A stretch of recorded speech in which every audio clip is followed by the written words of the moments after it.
টেক্সাসের গনগনে রোদ কাউকে ছাড় দেয় না। রোদ তো আর জার্সি পরতে পারে না। কিন্তু রোববারের এই অনুশীলনে সবার নজর ছিল একজনের দিকে, লিওনেল মেসি। কারণ মে মাসের শেষ দিক থেকে বাঁ পায়ের হ্যামস্ট্রিংয়ে পেশির ক্লান্তিতে ভুগছেন মেসি, আর সেটাই আর্জেন্টিনার বিশ্বকাপ প্রস্তুতিতে তৈরি করেছে নীরব উদ্বেগ।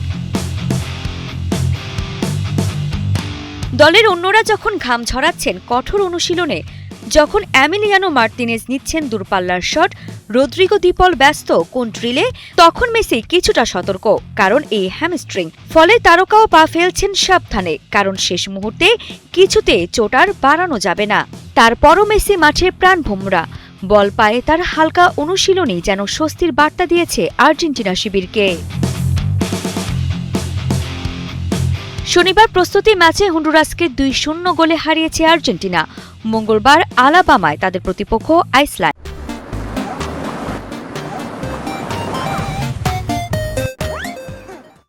তবে সবার চোখ ১৬ জুনের দিকে।